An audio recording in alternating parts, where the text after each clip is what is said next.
हैं फिर से सांसद बनने के बाद मतदाताओं का आभार जताने के लिए यूपीए चेयरपर्सन सोनिया गांधी अपने संसदीय क्षेत्र रायबरेली पहुंच गई हैं। उनके साथ उनकी कांग्रेस महासचिव प्रियंका गांधी वाड्रा भी मौजूद हैं। यूपी में कांग्रेस ने केवल एक ही सीट जीती है। सोनिया ने ये सीट करीब 1,65,000 वोटों से जीती है। कहा जा रहा है कि प्रियंका और सोनिया अमेठी के कार्यकर्ताओं के साथ हार की समीक्षा करेंगी।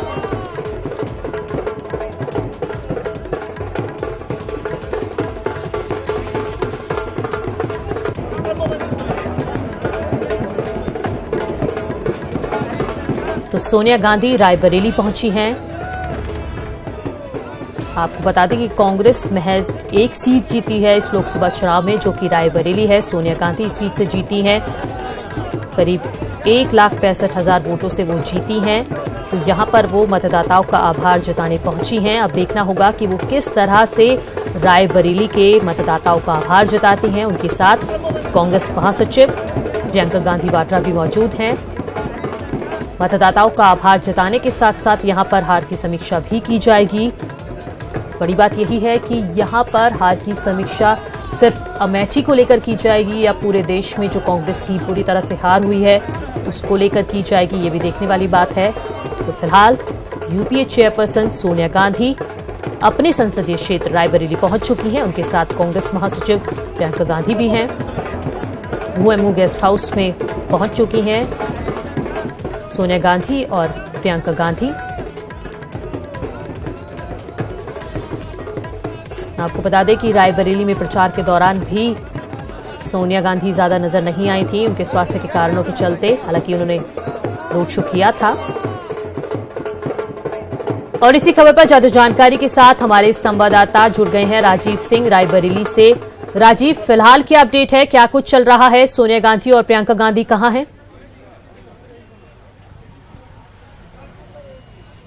देखिए मनु, अब से कुछ देर पहले सोनिया गांधी और प्रियंका गांधी इस वक्त रायबरेली के इसी भूमऊ गेस्ट हाउस में पहुंच चुकी हैं और वहां अब वो उत्तर प्रदेश के 40 जिलों के कांग्रेस पदाधिकारियों, प्रत्याशियों व कार्यकर्ताओं के साथ एक आम समीक्षा बैठक करेंगी। और इसमें रायबरेली को छोड़ अमेठी तक, जो कि कांग्रेस का गढ़ कहा जाता था, वहाँ भी चुनाव हार जाने के कारणों की समीक्षा की जाएगी। और साथ ही साथ अगली जो रणनीति रहेगी, जो मिशन 2022 है, उसके तहत कांग्रेस को एक बार फिर से नए सिरे से खड़ा करने के लिए, मजबूत करने के लिए एक रणनीति बनाई जाएगी। क्योंकि पूरे उत्तर प्रदेश में सिर्फ रायबरेली में ही कांग्रेस को जीत मिली है। ऐसे में सोनिया गांधी इस बैठकों के दौर के बाद आज शाम 6 बजे जो कांग्रेस के बूथ स्तरीय कार्यकर्ता हैं उनको डिनर पार्टी पर बुलाएंगी और उनको धन्यवाद ज्ञापित करेंगी, जिसके बाद वो दिल्ली के लिए रवाना होंगी। तो कुल मिलाकर है कि जिस तरह से जो कभी पहले राजीव, जो ये हार की समीक्षा बैठक होने वाली है, ये क्या सिर्फ अमेठी को केंद्रित होगी या फिर पूरे उत्तर प्रदेश में जो कांग्रेस की हार हुई है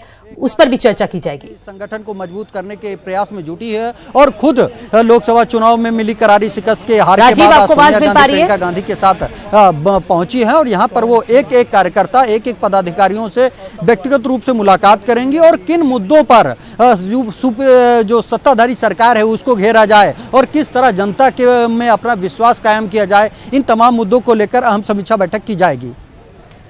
जी राजीव, हम ये भी जानना चाहते हैं, हमारे दर्शक ये भी जानना चाहते हैं कि ये जो बैठक है, जो हार की समीक्षा बैठक की जाएगी, ये सिर्फ अमेठी को केंद्रित होगी या फिर उत्तर प्रदेश में जो कांग्रेस की बुरी तरह से हार होगी उस पर भी ये समीक्षा बैठक की जाएगी?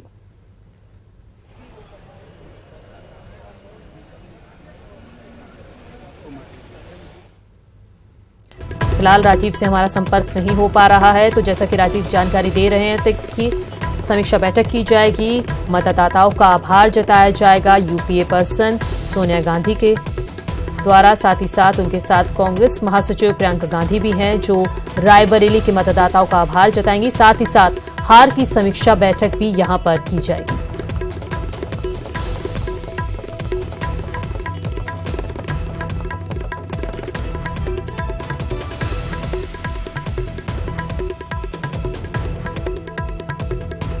तो रायबरेली से जीतने के बाद पहली बार यूपीए चेयरपर्सन सोनिया गांधी अपने संसदीय क्षेत्र रायबरेली पहुंच चुकी हैं। कांग्रेस महासचिव प्रियंका गांधी भी उनके साथ हैं।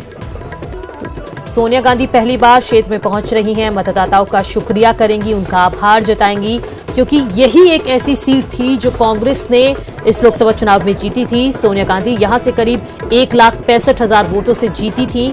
आपको बता दें कि इस सीट पर समाजवादी पार्टी या गठबंधन की तरफ से कोई उम्मीदवार नहीं था। यहां पर सिर्फ बीजेपी के उम्मीदवार थे जो पहले कांग्रेस में थे और उनका सामना अब वो बीजेपी में शामिल हुए और उन्होंने ही सोनिया गांधी को वो टक्कर देते नजर आए थे। और एक बार फिर हमारा जुड़ गए हमारे साथ राजीव, हमारे संवाददाता। तो राजीव, ये बताइए कि ये जो हार की समीक्षा बैठक होने वाली है, ये क्या सिर्फ अमेठी को केंद्रित होगी या फिर उत्तर प्रदेश में जो कांग्रेस की हार हुई है उसको लेकर भी इस बैठक में चर्चा की जाएगी?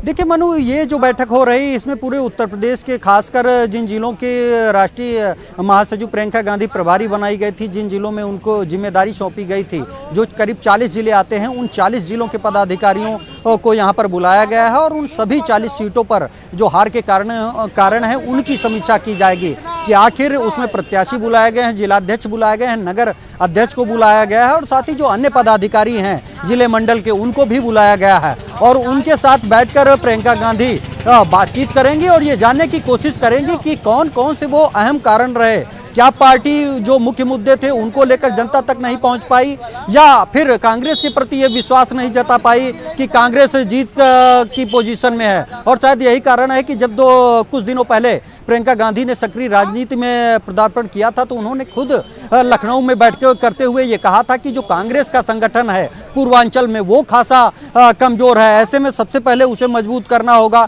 क्योंकि समय कम था और वही रिजल्ट भी देखने को मिला कि कांग्रेस का जो गढ़ था अमेठी तक में कांग्रेस अपनी लाज नहीं बचा पाई और सिर्फ रायबरेली तक सीमित हो गई। यही कारण है क्योंकि 2022 का जिसको लेकर राहुल गांधी ने कहा था कि प्रियंका गांधी यूपी में मौजूदा लोकसभा चुनाव के लिए नहीं बल्कि 2022 की विधानसभा चुनाव के लिए भेजी गई हैं। तो ऐसे में अब उनके सामने 2022 का एक बड़ा लक्ष्य है जिसको बिना अपने संगठन को मजबूत किए, बिना जनता में कांग्रेस के प्रति विश्वास को कायम किए नहीं जीता जा सकता। और यही कारण है कि चुनाव हारते ही एक बार खुद सोनिया गांधी और प्रियंका गांधी रायबरेली पहुंच गई हैं, जहां भूवेमऊ गेस्ट हाउस में इस वक्त यूपी के जो 40 जिलों के पदाधिकारी हैं उनके साथ अहम समीक्षा बैठक कर रही हैं। मनु जी, तो राजीव ये भी बताइए कि सोनिया गांधी किस तरह से मतदाताओं का आभार जताएंगी? क्या वो रोड शो करेंगी या कोई अन्य तरीके से वो आभार जताएंगी?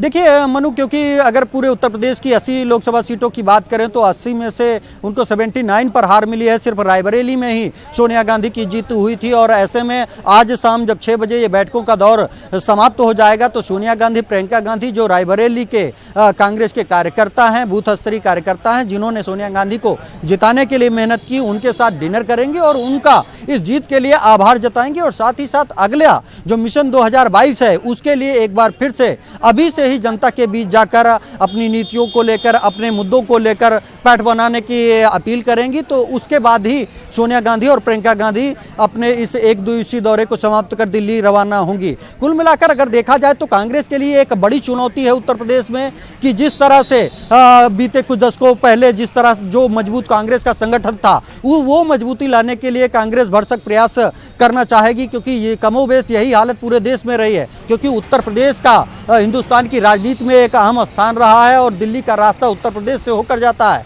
ऐसे में उत्तर प्रदेश को बिना मजबूत किए जो पूरे देश में जो उनकी मंशा है वो केंद्रीय सत्ता में नहीं आ सकती और यही कारण है कि वो लगातार रायबरेली जो उनका गढ़ कहा जाता था वहां एक बार फिर पहुंची हैं और उम्मीद जताई जा रही है कि भले ही बीते जिस तरह स्मृति ईरानी अमेठी से चुनाव हारी थी उसके बाद लगातार दौरे की लेकिन राहुल गांधी दोबारा नहीं पहुंचे, लेकिन इस बार कुछ सिनेरियो चेंज देखने को मिल सकता है। यहाँ पर इन गांधी परिवार के सदस्य लगातार इसी तरह आते जाते देखे जा सकते हैं और ये क्योंकि अब अगर कांग्रेस अभी भी अपने संगठन को मजबूत नहीं करेगी तो कहीं ना कहीं उत्तर प्रदेश की राजनीतिक जो परिस्थितियां हैं उसमें कांग्रेस के लिए एक बड़ी चुनौती। जी बिल्कुल राजीव, बहुत बहुत शुक्रिया आपका इस तमाम जानकारी के लिए। तो इस बीच हम एक बड़ी खबर बता दें कि रायबरेली में सोनिया और प्रियंका की बैठक, पूर्वी यूपी के प्रत्याशियों के साथ वो बैठक कर रही हैं। जिला कांग्रेस कमेटी अध्यक्ष भी बैठक में शामिल हैं। तो इस वक्त की बड़ी खबर और अपडेट की रायबरेली में सोनिया और प्रियंका की बैठक है। पूर्वी यूपी के प्रत्याशियों के साथ वो बैठक कर रही हैं। जिला कांग्रेस कमेटी अध्यक्ष भी इस बैठक में शामिल हैं।